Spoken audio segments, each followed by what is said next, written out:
My name is Martin Moore. I'm with the Utah Manufacturing Association. These fine people up here, I'm going to let them introduce themselves one by one here in just a moment.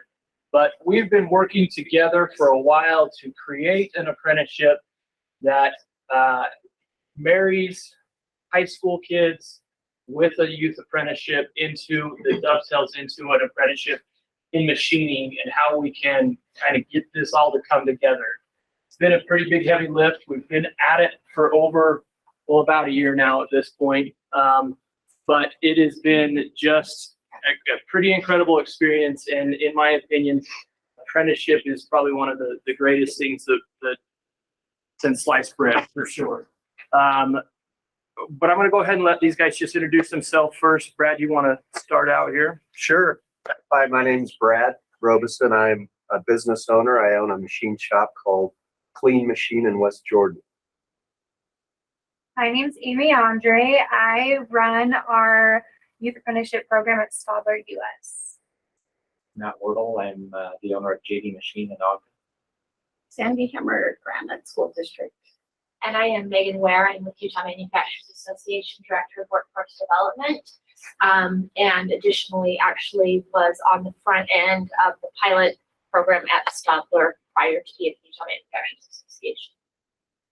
So we have such a small group. Would you guys just mind just introducing yourself real quick? Brett, do you want to start? Yeah, Brett Godfrey, and I work with Newport Steel Corporation. My name's Charlie Bellison, and I work for Central Valley Machine in Logan. Okay. And then Granite. My name's Mario Flotero. I'm one of the CTU coordinators in Granite School District. Okay. My name is Jayla Lindstrom. I'm with Economic Development at Salt Lake County. Nice. My name is Tiana Whitcamp. I'm an internship development specialist with University University. Perfect. Well, Megan, do you want to give us some background real quick on kind of this entire our machining apprenticeship and how it dovetails and how it pairs very nicely with what Amy did and what you did at Stadler, and kind of start that story a little bit for us? So about exactly a year ago today, we started the conversation about beginning a youth apprenticeship in machining. Machining, there are, as you all know, about 4,000 open jobs on just the Wasatch Front. And obviously, Martin and I don't like to call it a pipeline. We like to call it a pool, but the pool is way too small. And if we don't begin growing that organically and helping our youth understand the viable careers in manufacturing and machining, we realize that very quickly our manufacturers were not going to have, well, they don't have the staff they need, and they weren't going to be able to find the staff they need. So I was brought into the conversation not only because of my role with Utah Manufacturers Association, but because of my experience at Stadler, beginning a youth apprenticeship modeling the Swiss model. And we, through I think a lot of ebbs and flows, we have come to the realization that whereas this will not be exactly the same as the apprenticeship at Stadler, it will mimic the track apprenticeship in that we will bring in these students beginning their senior year. And then we will also be able to, because of the relationship with Melissa and her team, companies will also have the option, if they so choose, to register the apprenticeship. I'm actually going to toss it to Matt here in just a second, but what we have figured out is that by taking curriculum that already exists and just tweaking it slightly, we can build a program that will dovetail very nicely into an apprenticeship program like Matt already has at his shop. It is a 4-year full registered apprenticeship, and it will be stackable. Another item that we have discovered is that rather than like Stadler having them the general education required, that will also be a stackable credential that the students, if they so choose, can add on. So I'm going to let Matt now talk a little bit about how this will stack into his full apprenticeship. So we started our apprenticeship. It was first registered in 1999. We had 10 employees at that time, and one of the guys we hired started in a one-man shop with a German guy, and he says, "Hey, I really want to finish my apprenticeship." So at that point, we started that process of developing our apprenticeship, and we've evolved over time, had some fits and starts, but we really like the fact that there's a recognized credential that our people, once they finish it, can hang on the wall and it's recognized.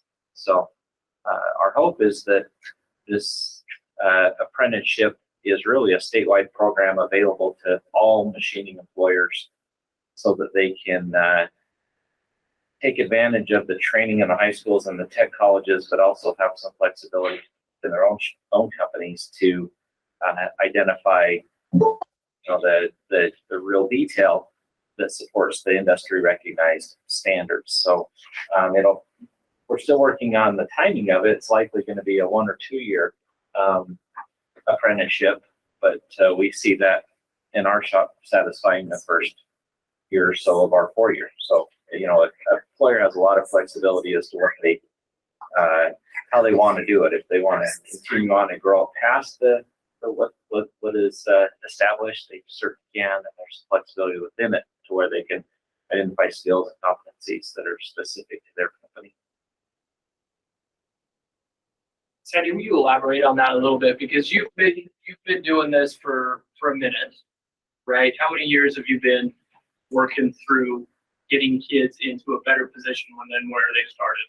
That's a kind of a tricky question It's a because loaded it tells question. my age, but just say I've been doing it for a very long time. I've been in education for 44 years, which tells you that I'm old. But with that comment, the thing I'm so excited about right now is the connection we can make with our students. Many of our kids, low-income district, many of our kids have to work, and therefore they're getting jobs that they believe pay well. They're making $18. If they're the night manager, they may be making $20 at a fast food restaurant, but there's no pathway for them. As we talk to industry partners, what we're seeing is the need to connect high school students before they leave high school. And I think the fact that the workforce demand is so high has allowed us to start going out and work with people at an earlier age. So our goal isn't, the law says we can start placing students at 16. That's not our goal. Our goal is to do an internship or a pre-apprenticeship between junior and senior year. It allows the company to check out the student, and it allows the student to check out the company. The power, and we've been doing this a number of years with electrical and plumbing, what we find is the kids have made a decision by the senior year, and they are ready to start. And in the case of our plumbing and electrical, they actually take the apprenticeship curriculum their full year as a senior. And now we're working to the apprenticeship. So many of our students have 2 classes left as a senior. So the rest, they're just trying to fill. Our goal is that every other day they start the apprenticeship on the work site so that they are connected to the industry partner and for many kids, it's like a goal. I already have this job. I know I can do it. Can I make it across this goal? And the apprenticeship allows us to help the student transition before they leave high school. So I truly believe that's the most powerful thing. The other power to what we're doing is the industry partners define the skills we should be teaching. And so instead of educators getting together and saying, oh, I think this is what we should be teaching in machining, these guys actually have helped to design that skill set, which is now going to the state people saying we need to shift the standards and literally add another course that we didn't have. And so by doing that, what we train links with what industry needs. And I so appreciate industry for that. I do have to make a comment with Stepler because I love your model. And so that's why I kept saying, we have to get the kids out. We have to get the kids out. But the fun thing is, I believe where you offer the associate, many of our kids don't want an associate when they leave us, but down the road, they may. And so we truly look for companies who will tuition reimburse, who have an associate program so that they can grow after they leave us. A lot of kids, they're done with school right now. And so if you say college, it kind of turns them off. But you say they'll give you the option. So please listen when they say you can do this. It's really, really powerful to have kids in their minds think, oh, I can do this now. So I appreciate that in your model. And Brett, you've been at this since the beginning. I think you have a really, really strong vision of what this is. Can you just give these guys kind of what's your overall vision for what this is? Sure. Before I do that, though, I kind of want to give a little background on why I arrived at or how I arrived at my vision. Of course, I'm older than DIRT or the Apollo program even, but I've been in manufacturing for 40 years across all kinds of different manufacturing methods, mainly steel fabrication. Once a large customer of Nucor nationwide. So I had the opportunity to work around in all of North America, but primarily in the United States.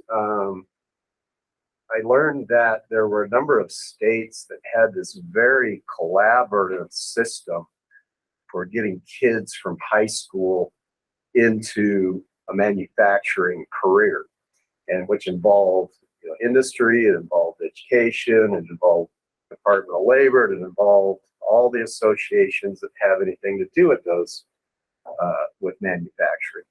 And so when I ultimately set up shop here about a year and a half ago, my perception was that did not exist. And so my dream was, or is still, was to bring manufacturing to the high school, so even down as far as junior high, to expose kids to today's manufacturing environment and opportunities. Most kids that I've talked to in the state here in manufacturing, or their perception of it is it's dirty and it's cold and it's unsafe, and that's just not true. And I also at the same time, witnessed a lot of kids who really didn't know what they wanted to do. And I took that to heart because I myself grew up starting in junior high. I knew what I wanted to do. I knew how I had to do it. And I appreciated that, having that view. So I felt like we needed to do something different. And there's a heck of a lot of great associations and people involved with manufacturing here. They just didn't feel like there was a single system put in place to get kids in through school and then out into the workplace doing something that they love with an opportunity for a future. And so that's my drive and my passion is, we're focusing on machining here, but there's a great world of manufacturing that I think can bring a lot of good opportunities to a lot of kids that don't go to college. So that's where I'm coming from. Amy, will you speak a little bit? I think there's a lot of misconceptions about what students can do while they're still a senior in high school. And will you just speak to particularly that experience that first year that students that are in this youth apprenticeship program, what their experience is and what their not only their education experience is, but how you're utilizing them in the workplace? Yeah, of course. So like I said, we do start our students as they're seniors, and they do spend their first few months in basic training. And then we do put them onto the production floor while they're still seniors in high school. And they join teams kind of in different departments. We have 2 different tracks, and they kind of find where they like to be during their basic training, and then we put them on the floor. We've noticed that our students, really the biggest thing with high school students is just giving them the opportunity. They really can, they can do anything you ask them to do. They're very capable. They immediately become productive. It's just that we give them the opportunity, and that's all that we do. Immediately they've joined teams, they become part of the team. It's very interesting dynamic because we have people of all ages and several different languages on our teams as well as an international business. But they can quite quickly, and honestly, they really bring a new perspective to our teams as well of thinking in different ways. A lot of the time our students come up with the ideas of how to make things more productive or how to streamline our processes, to be completely honest. They just are new to the business and are able to see things in a different way. And we trust them to do that. And it's really that we just only gave them the opportunity, biggest thing. and then they kind of show themselves. Yes. I apologize to everyone for my tardiness. I'm trying to make the most of today. Uh-huh. Tell me who you work with. Who you So work for. Stadler US, Southern US, and your name is Amy Andre. Amy. And so, this is a manufacturing company. Yes, we build trains. Oh, wonderful. Okay. And so then, am I allowed to ask how much you pay your high school kids?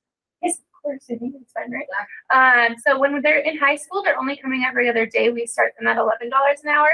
And then they can make up to $17 an hour. We actually have bandwidth. We do send them to school and pay for their school as well. So at that point, it's based off their work performance and their grades as well.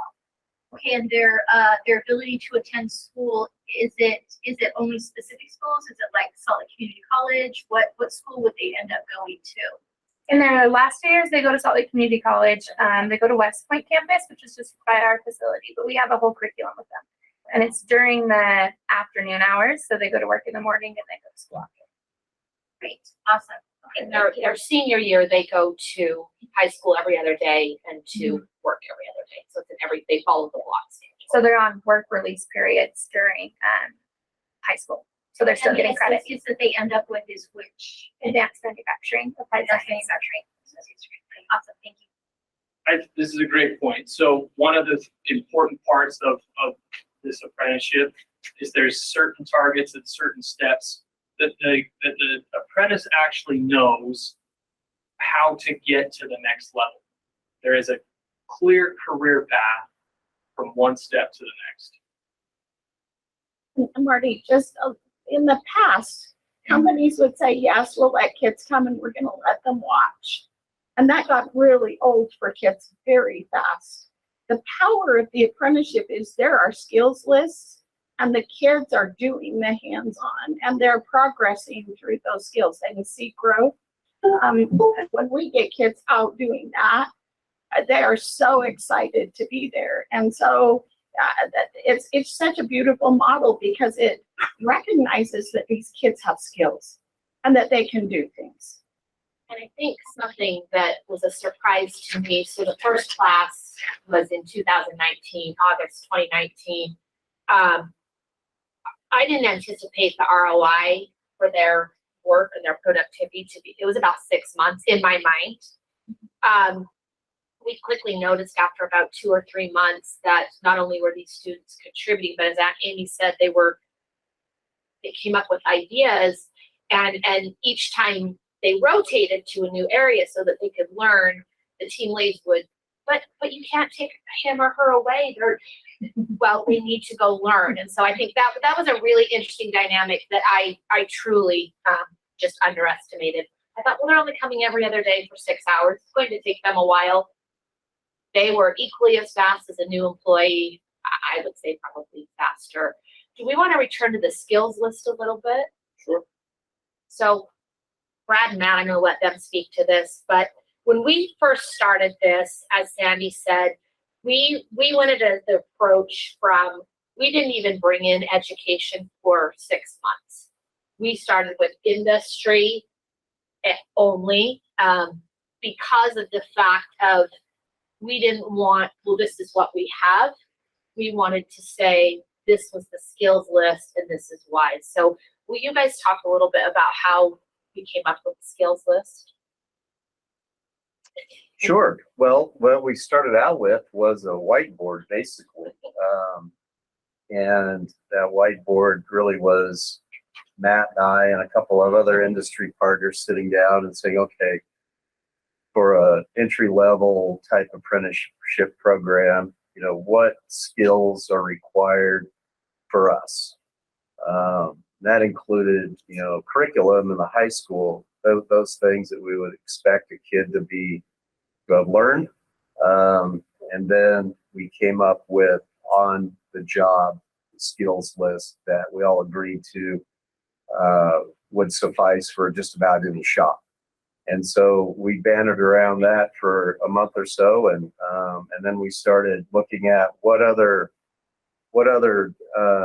programs already existed, and then we just kind of tried to make what we wanted fit within what already existed with some minor tweaking. So that's pretty much it in a nutshell.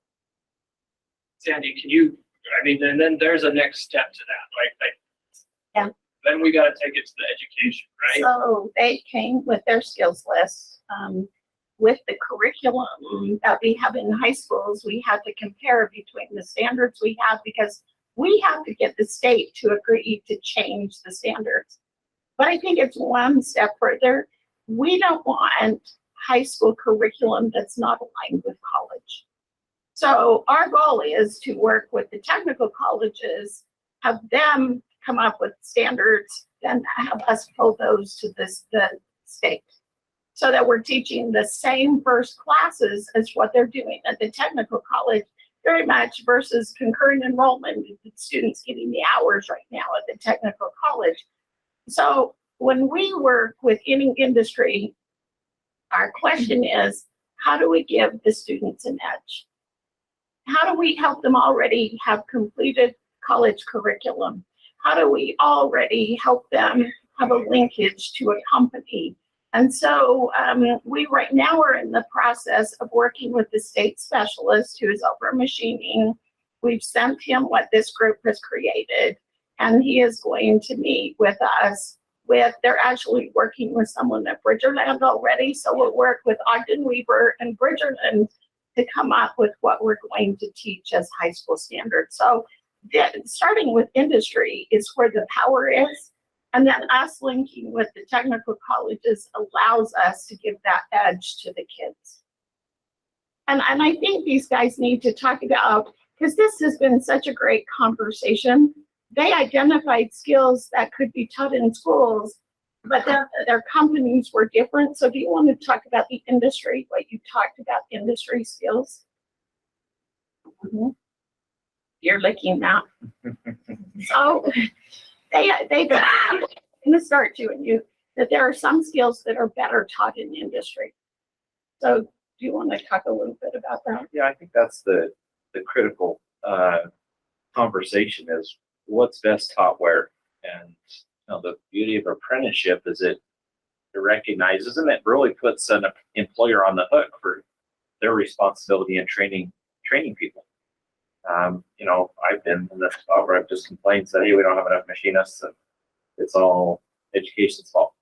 And what this process does is it connects and in a thoughtful manner identifies what can be taught in high school as we're producing a farm team, kids, and marketing to them, parents, and to a variety of different approaches from open houses to speakers in high schools to getting counselors in our shops to tour them and see what those are. And so that farm team is created in high school, and high school teaches what they can teach. And then there's a linkage to the tech college where they can teach what's best taught at tech college.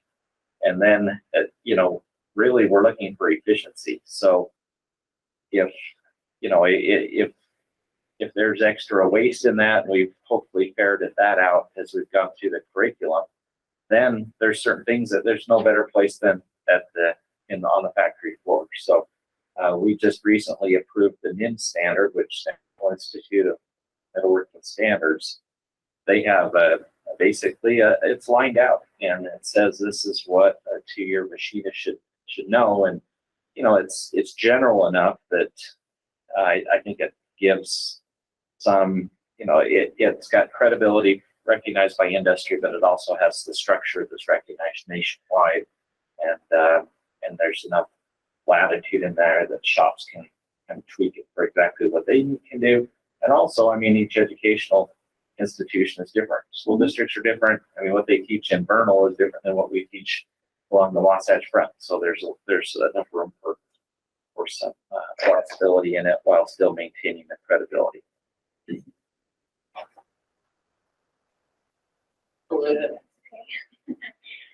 So I spent a lot of my career at the Hill Air Force Base, and that we've got kind of into the innovation realm of things. And there's been a lot of discussion on the need for digital engineering, digital twinning, and kind of AI robotic-based activities, both on the kind of soft side of the house, but also the manufacturing side. And I'm wondering if you're seeing that in industry, how that might be playing into these programs. Well, I think that when we talk about AI and digital, and it's advanced right now, but there's always automation that a lot of shops in different phases of achieving.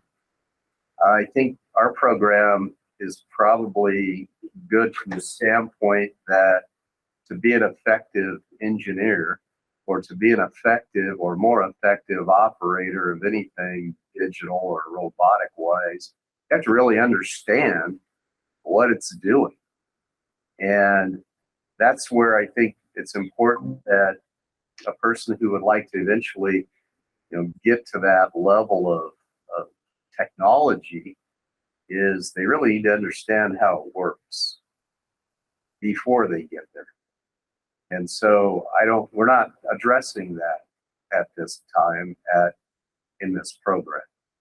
It's finding the right progression in the path to bring there. Correct. Yeah. So in our industry, because, and this is nationwide, there is a dearth of skilled labor. I mean, and I would probably argue along the Wasatch Front, it's as tough as anywhere to find people. And that's forced us as employers to really look to automation, to take away the need for just headcount. And what that does is that forces you to have people that have a higher level of training to run that automation. Brad's shop is highly advanced. There's a number of shops that use robotics in different forms. And one of the cardinal rules of automation is you cannot automate a bad process. And the process is the machining. So if your tool wears too fast, if your quality isn't good, if it doesn't have enough cycle time, all those things are the principles that have to be nailed down before you can stick a robot in front of it. There aren't too many. I know I've been to the shops at Hill. There's not too many of those that would allow a robot just to run. There's not that many continuous flow manufacturing processes in the state. There's some. I mean, you got Autoleave, you got places like that, but the industry that by and large supports aerospace and medical here along the Wasatch Front is what we term, it's a high mix, low volume, and that goes. And with that, there is a definite place for automation. But to Brad's point, if the process isn't solid and that robust process is truly developed by a skilled machinist. So that's why we're focusing on that, and it naturally gravitates into the automation side of it. And there's so much innovation and automation. One of our goals as a company is we're not going to buy any equipment that can't be run with less than one person, and that speaks to the automation. Back on Hill Air Force Base, I think they are trying to go through a modernization process, and they're looking to industry to help them get there. So by no means are they prepared, but I think they're trying to look in that direction. So I appreciate your. We'd love them to do that because they like to hire our people.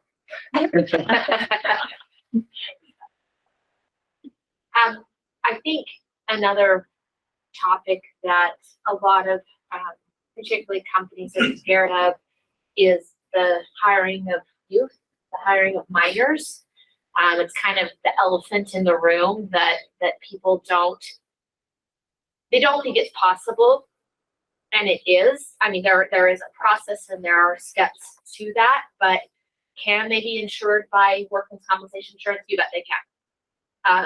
Are there some particular jobs that they need to stay away from? Yes, but they're not as many as you think.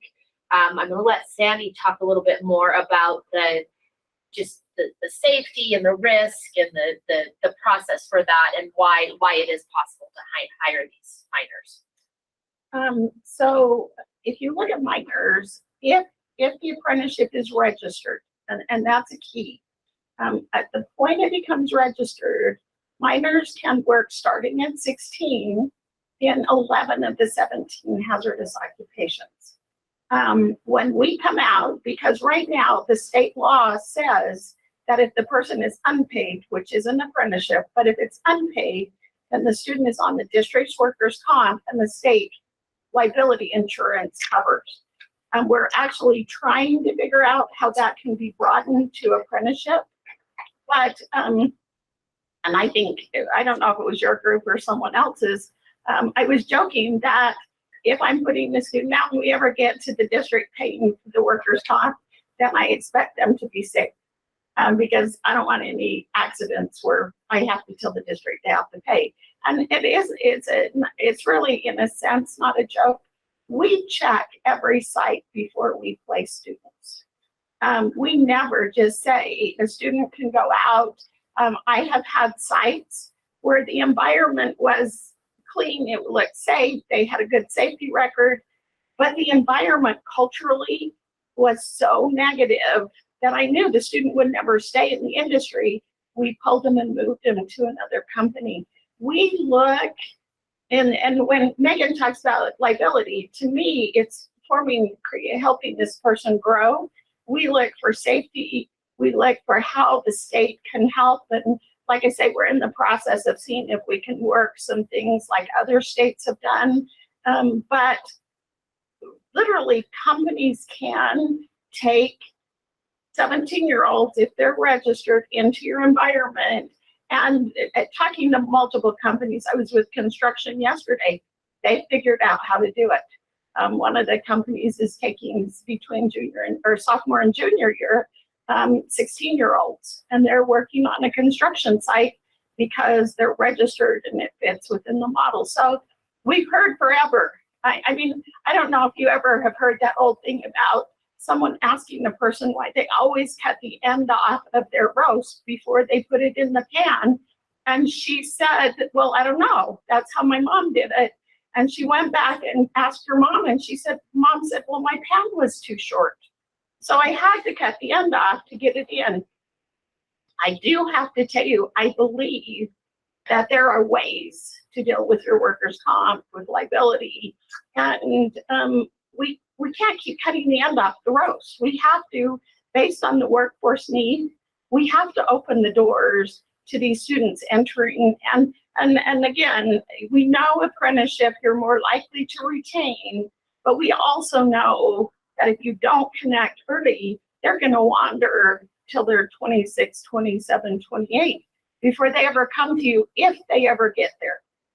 So we really, as partners, need to work together. That's why I love these guys. I can call in, and Brad's in my area, so I'll call and say, can we bring a group? And he's always open. We just brought all of our CT directors to him to get a vision. He took a group of kids, and you had 70? Yes. In his facility, and divided them up. And so literally the partnerships will work, and I think the laws will help us work through liability. It really is just taking a comprehensive look at it as a senior. You know, do we have 17-year-olds driving forklifts? Sure don't. You know, do we have them operating scissor lifts? Nope.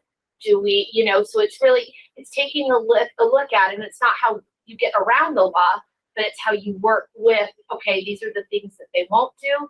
These are all of the items that are perfectly safe. I mean, Stadler's legal counsel she is not going to let anything fly that is even remotely not in compliance. I mean, she just won't. And so it's taking a step back, looking at your processes, looking at what you're looking at having students do, you know, and then working with that. I mean, I think the most severe injury I saw to an apprentice, and this was just the overwhelming injury of the time, is they would use a box cutter because they learned a bad habit. Obviously, this got fixed, this got rectified. They would use a box cutter to cut too tight of a zip tie, and we had a rash of finger lacerations, which is a very stupid recordable if that's the world you live in. But obviously, we addressed it and moved on. Go ahead. Yeah, I have a couple questions. So Salt Lake County is looking at getting into the pre-apprenticeship space, and we're trying to figure out where we can have highest need for underserved communities and populations. We've had some council members interested in focusing on students who are at risk of dropping out. Do you find that you have students who are in that position to get into this apprenticeship program, and what's your target strategy for finding students? So She has that like in spades. This answer is going to be So we actually have created programs for potential dropouts. We have one called CIMAC, Construction Youth Mentor Connection. In that case, and we only at this point take seniors. We have kids come in. One of the students came in with 3 credits in their senior year. Wow. And they could get a diploma with 24. By the way, I created the program for a GED. And the kids came in and no one wanted a GED because they wanted to walk with their class. Mario's nodding his head because we started at his high school. And so no one wanted a GED. So I said, well, you can do 24 instead of 27 credits. No one wanted a 24 credits because they wanted the high school name that they went to on their diploma. And if you get a 24 credit, it says Granite School District. And if you get a 27, it says Granger High School. And so they weren't going to do that. And so we started with the first group. It's been operational now for over 7 years. It links directly to the construction industry. The kids actually go through job fairs before they leave us. Mario, you have kids there. Some very good stories about kids being successful going through. We have an 89% graduation rate, 85 to 89, depending on the year. And we're trying to bridge it out now to more programs because education is not meant for a lot of kids today. We have a lot of kids who don't like to sit in classes. They want to do hands-on. And by doing online academics, credit recovery, that actually monitors what they know. It allows them to move faster. If you failed a class twice, but you sat in it, ideally you learned something through osmosis. And so they actually take tests at the beginning of the unit, at the end, anything they know they don't have to do. So it moves them faster through academics. And then they have 4 periods of construction. And you'll notice it's Construction Youth Mentor. Because we build houses and we have to have licensed contractors. Our licensed contractors were apprentices. And so they are just like a journeyman. They're mentoring the kids. And when you give students options, what happens is they step up to what they need. And one more story, Marty, and I'm so, okay. I went in to have a trust done. And the guy's name was a weird last name. And I said, oh, I had a student named that. And he said, that was my son. And I said, oh, and so Granite Technical Institute, he came to the aviation program. And he fell in love with the concept of flying planes. He was from Granger, by the way, too, Mario. Fell in love. This kid, almost straight B-, average, didn't do math. They said he was resource. And he came in, and the first time he flew our simulator, which is a big, real simulator that's on a D platform and it moves, they have to do math on their knee to determine altitude and landing and all this stuff that I don't understand. And so he was doing it, and he crashed the plane at landing. Well, he went back. He took higher level math. He took higher level science. He went to Utah State, graduated with a degree. He now flies corporate jet. He's flown the president of the church. He's flown all these stars. And I said to him, why don't you go fly for Delta or something? And he said to me, because my wife and I don't have kids. And when I fly them somewhere and it's a week, I get a vacation for a week in Hawaii with my wife for free. And so he flies corporate jet. His dad said to me, you saved our son's life. Because he found what he loved. And I truly believe this is true. When you help someone find what they love, they're willing to do what they have to do to be successful. He's flying corporate jet. And I could tell you story after story of kids who found what they loved and now are so successful. And so as you look at, and we work a lot with the city, South Salt Lake, and we work with the county, love to work with you because our goal is to help all kids. Yeah, we'd love to talk about that. I have follow-up questions. Are there students who you find facing like transportation problems or food or housing insecurity? And are there programs to address that need or? Food insecurity, huge. We have food pantries. We have all these things, I do have to tell you that even with the little kids, the elementary kids, we used to do family packs of food. Now the district does single packs that they give to the kids because the kids don't want to share. They want to feel safe, that they have food. And when Christmas comes, you guys, if you ever walk into a school that's high free and reduced lunch, you would cry. You have so much in food insecurity with those students because everybody else is excited for Christmas and they're praying that they have enough food to last 2 weeks. Transportation, huge issue. Yeah. And we tried to work with UTA. Every time I think I have a connection, they move from UTA. But a lot of our kids, when they are a senior, have never gotten a driver's license because they never anticipate having a car. So they've never taken driver's ed. So for those of us who are older, I mean, I was driving at 14, but at 16, it was so cool because I didn't have to watch for police officers as much. And so if you stop and think about it, these kids don't see that, and they'll come as a senior when they can go on to an internship or apprenticeship and say, can you help me get in driver's ed? I need to be able to drive. So if we could figure out bus passes, ways that they could get to the sites, Yeah. it would, because a lot of kids will never apply for an internship or apprenticeship because they don't know how they get it. Yeah, and that brings up a really good point. When Stadler was designing the program, James Yappius, who runs the Salt Lake City School Foundation, actually said, we want to remove that barrier. And so their foundation provides a school bus for when they are in their senior year, and they take them to and from the site.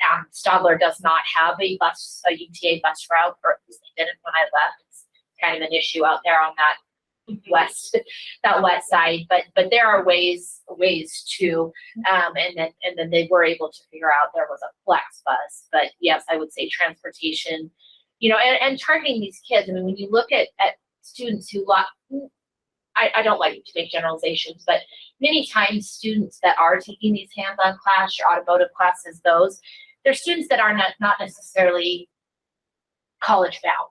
And so there is a strategy to targeting students that are already taking these classes and helping them understand that you're not just taking this class, this could be a really good future. And what was the number one question, Brad, that those 70 students asked when they were at your shop? How much does it pay? How much does it pay? How much can I make? Right. And because you're looking, a lot of these students are working a night shift. They're a night manager at a Burger King or a whatever. But not only that, they're watching their parents work 2 or 3 jobs to put food on the table, and they're thinking, how can I break that? How can I break that cycle? How can I be that person? So I think there is definitely some strategy in where you target these students, but the wraparound is definitely. And if we had enough at a site, we could do the busing. Yeah, right. I do have to tell you that we have had companies step up. I'm thinking of an auto dealership in Bountiful who wanted our kids, and they actually paid the Trax bus pass, and they also, they're Uber drivers. The kids get there at the same time, and the Uber driver picks them up and takes them to the dealership. And they love our kids, and they've hired a number of them since they graduated, but they help the kids get there. They help the kids be successful in the starting place. Yeah, I think both of you, I mean, if transportation were an issue, but you had quality students, you would certainly figure out a way to get them to your shop. I mean, For sure. Correct. Yeah, you gotta understand the pain point the employers are in. Right now, our company and many companies, there's more work than we can do. There's available capital. We could grow, we could double in size, but it's the lack of people that's the issue. So we're creatively thinking, okay, how do we tap into a refugee group that we could maybe have an interpreter? And the intent is definitely not to pay them any different than anyone else. The idea, and as a business owner, and I've been at it for a long time, I mean, the greatest joy I have in running the business is watching people, their lives change and coming in. And when you're talking about these underserved populations, I'm thinking, this could be a win-win-win-win-win all the way around. And we would love to have these people come on board, because I mean, the kind of life that they can have to break that cycle of poverty, we need that real bad. And if they're interested, we've got to get creative on some of these outside transfers. Do you work with any nonprofits right now to try and bring folks into your? We've hired people from Job Corps and through internships. But yeah, we're in Ogden, and so we partner really closely with the Tech College and then our tours. I also did want to just mention that, I mean, we've had high school valedictorians work through our program. And not that tells too much about intelligence, because some of these people who are applying for a high school diploma are probably just as bright. They need to see the opportunities, like we just talked about, Sandy. And so the other thing that we're working as an industry group is these stackable credentials, because a lot of kids, you know, aren't college bound, don't want, you know, I got to feed my family. Others are like, hey, I want to be an engineer. And those pathways through, especially machining, but a lot of manufacturing companies are very clear. And the experience that they gain on a machine in our shop, if they go on to be mechanical engineers, probably worth as much as their degree. And so as we talk to parents and students, we open our shop up a couple of times a year for just a community open house. Invite anybody. We try to get kids in school during the day, and then families and youth groups in the evenings, and we talk to them about that stuff. The state right now is super receptive to showing a clear pathway from high school through the university, and with the Tech College being great. One last answer, and this is new, so I can't tell you it works. I often joke when people come that the first group is my guinea pig group, and kids will come back and say, remember, I was your guinea pig. So it's not negative, guys, it's quite positive. But we are working with 3 high schools. 2 are Title I high schools, so high, free, and reduced lunch, to create a pathway in each high school, which is not novel, it's done across the nation. But 9th grade will be an exploration of different areas. 10th grade through 12th will be a focused pathway that kids can be in. But the dream, as we move forward, is that at night, parents will come and learn from their kids. And that helps us in a number of ways. Number one, we've tried to get parents to listen to presentations from the tech colleges. They won't go. It's like this too big of a leap. And so we've really worked.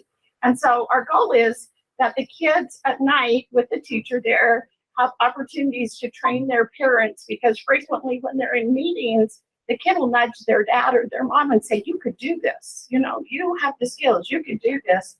The other thing it gets rid of is the translation problem, because the kids speak both languages. Mario, you have 79 dialects at your school.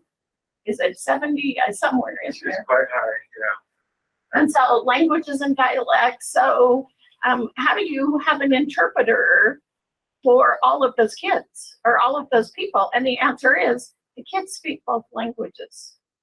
And so we're looking for a way to, instead of the kid going to Burger King, pay the student to come and work with their parents. And that way, what will happen is they'll be building skills, but they'll also be building another generation, which gets rid of the generational poverty and tries to change the influence in the community. That's great. Along the same, oh, sorry, go ahead. Thank you. Along the same lines as the county, I've done some consulting for a local municipality. Is there anything that they can support? Actually, we're just in. So talk to me after. We're just building it. We have chosen one pathway per high school. And by the way, we chose it by identifying the best teacher that we could find in the high school, because we want the teacher to draw. So one of the high schools will be doing machining and manufacturing, welding, because he's our best teacher. One will be doing automotive, because like I say, and the third one, we're not quite sure yet, but we're working through it. But it has potential. The people always say to me, when are you retiring? And I say, well, I have one more dream, and then And really, lately, my dream has been to figure out how to help the parents. I was sitting in a FAFSA night.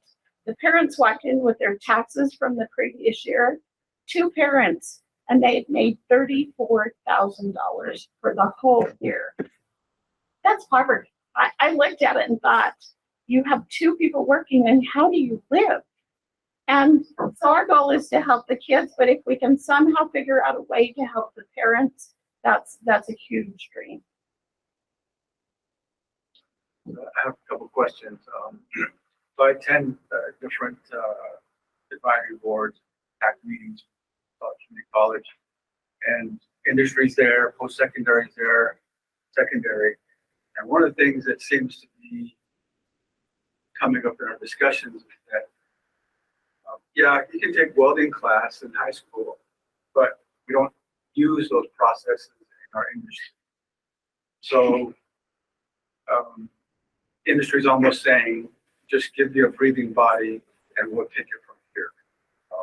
And so I feel like that what we're teaching them in high school, in this welding example, is that they may get a small base knowledge of welding process, but it's not translating to the robotics, the automation, CNC machines that we don't have in our schools.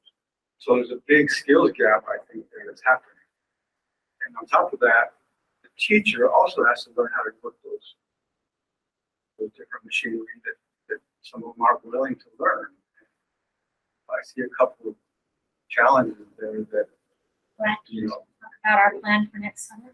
Yeah, facetiously, we've gotten rid of our applications for an employment. We now have a mirror, so we hold it up to a person's face. If we get a fog, we hire them.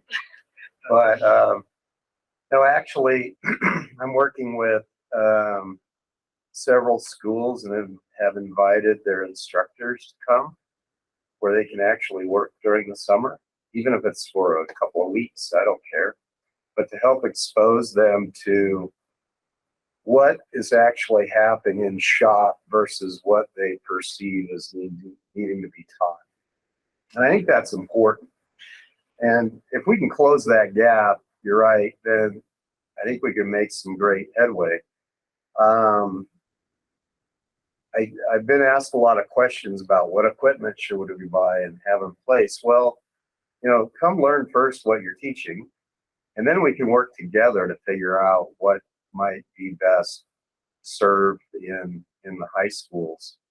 So that's my method of helping close that gap is to, and not just the teachers, but the career counselors as well.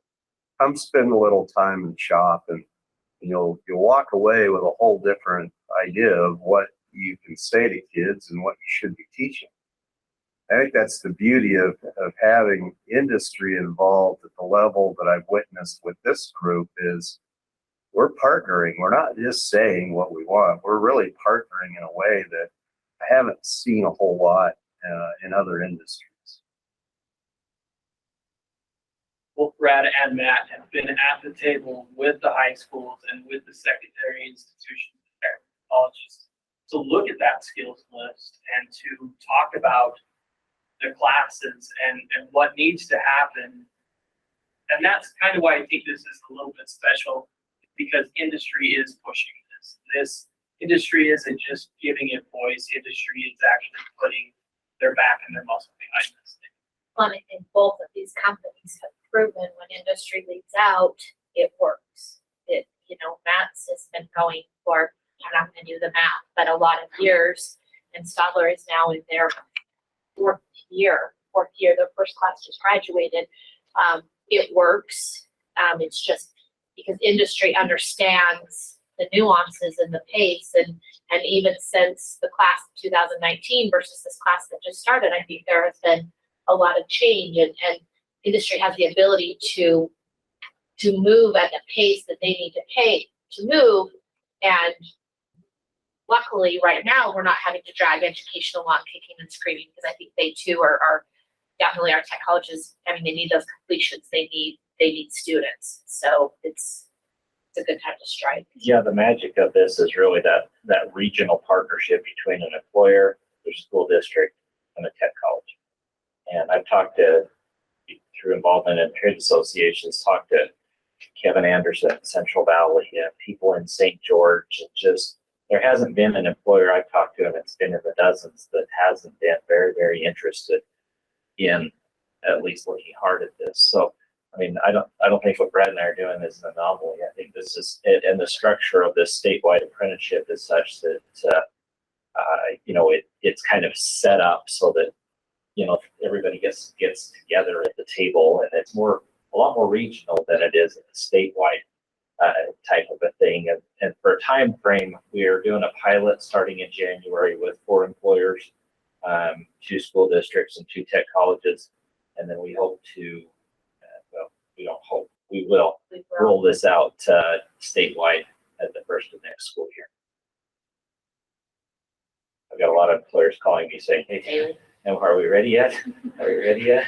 So it's exciting. It's really cool what can happen. And I think testimony to the good people of Utah, our state government, education, that we can all make this thing come together. Just, you know, Martin and Megan have been just a huge, huge support. I've been doing workforce development for most of my career, and I've never seen or heard of anything nationwide that has the potential that this does to be a game changer. And, you know, it's not only going to help industry that's here now, but I think that hopefully after we have a surplus of machinists, it'll be a great engine for economic development for the state. Well, we'll be able to use it as a model, you know, for composites or automation, or, you know, we'll have that playbook. We'll understand what we've been through, and hopefully can cut out a lot of the fat and handle it faster. Well, and Mario, with your question, the power with what these industry partners have done, they have looked at the skills. They've given us the skills. When we matched them to the class didn't match. And teachers would always complain, there's too much in this class, I can't get through it. Well, literally, those skills, with help of technical college, have been cut back, and they've added a class that will be CNC. So that means it's up to us to get that equipment or to work with our tech college so that anywhere across the state this can happen. But the skill sets aren't us making them up. They come from the people who are doing it. And I think that helps with your question, because then when the student goes to them to work for them, if they say they still don't know this, we can go back to the teacher and say, where is this in your curriculum?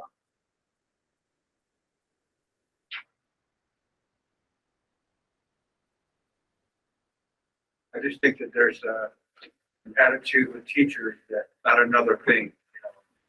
And so they do need to be in the shop. They do need to see what it's like for them to speak highly of it. I think counselors as well. I was a counselor for a long time. I described careers and classes. I certainly didn't give it justice on how beneficial this could be to their career, you know. So counselors are a key component as well. They understand possibilities here. Our school, right, Ranger, 30% go to college. What about the 70%? Perfect program for them. These partnerships drive those kinds of communications. We had 60 counselors from Weaver School District in our shop about a month ago, and it was so fun. I mean, just to have them come through, and we split them up into groups, and we had them listen to the stories of the people on the floor and how they got into it. It's not a hit and run kind of a thing. This is a process that just it's continual and the pipeline, but it's really fostering the relationships and then continually opening the doors and developing, getting people, you know, in education in our shops and letting students see. So I often share this from a minority perspective. We don't jump into programs that are on paper look great, you know. We invest in something where we can trust people. We can trust industry. If we can trust our teachers, then we will take those next steps. There's no trust involved, because we're already bombarded with that in our nation as far as ethnicity and race, and equality and all that. You're always going to be, there's a lot of trepidation before you jump into something like this. And so how you build that trust, I think, is you need to find those key community people that can speak for your company, connect with students and families in order for them to make that jump. Because that's something that I don't feel is emphasized enough. So it's just my two cents. Well, sir, I had 70 students from your high school at my shop, and it was a very well represented group of kids. And there's a lot of excitement. I think there's at least 12 of them that raised their hand to say, this is what I want to do. But you know how that happened? It's because they trust that teacher. Yeah. That was the only reason why you had that meeting. You go to an automotive teacher, and only a third of those kind of students would show up to that same kind of filter. So that teacher is the one that really deserved that credit. Which is why we handpicked that teacher. Yeah, you're right. Exactly. There's a trust factor. Right? Yeah, no, it's important.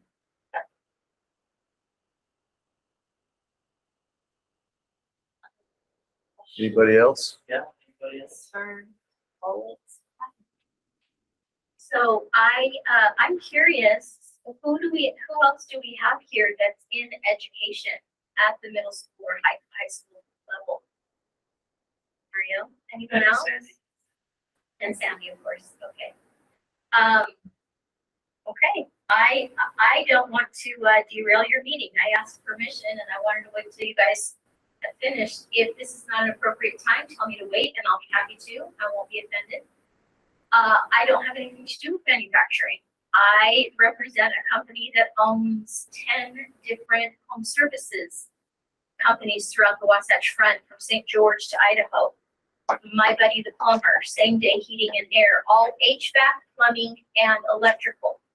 And we have programs at every single one of our sites that will pay the kids' tuition at Salt Lake Community College, that will pay them starting at $20 an hour, very shortly up to $25 an hour, to work during the day, go to school a couple of nights a week, and become journeyman plumbers, journeyman electricians, and certified HVAC providers. I'm here today because I want to connect with high schools and school representatives and make arrangements for us to come and do the same thing in our industry as what you guys are trying to do in yours. And so, you know, we have an advisory board in our district. We have the largest construction program across the Wasatch Front. We have home building. We build a house a year. We used to build 8 until we sat on a few houses in the 80s for a long time. We have electrical. We have plumbing that we wire our houses. We do not have HVAC, but we've been working with Salt Lake Community College to start that. You are welcome to sit on our advisory board.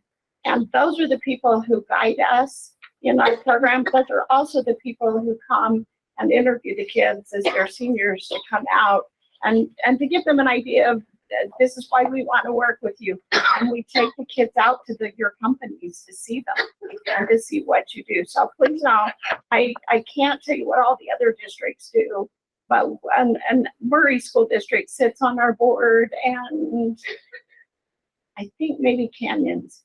But that board is the board that really moves things in construction. We've had construction and linked to apprenticeship for over 20, 25 years. And our service is focused, just to clarify, 100%, we don't do new home construction. Right. We do home services after the homes are built. Right. So our industry does not go up and down with the construction or the selling of homes. And, you know, like you're saying, the abandoned calls, we estimate $200,000 a year, or in the first quarter of this year was lost to abandoned phone calls. We don't have enough techs. We don't have enough people. We don't have enough skilled labor to run our business, double our industry we had. And our standard of hiring is we hire for character, we teach you skill. And I just feel like there's too many kids out there who do not know this opportunity. I taught in the Jordan School District in elementary and middle school for many, many years.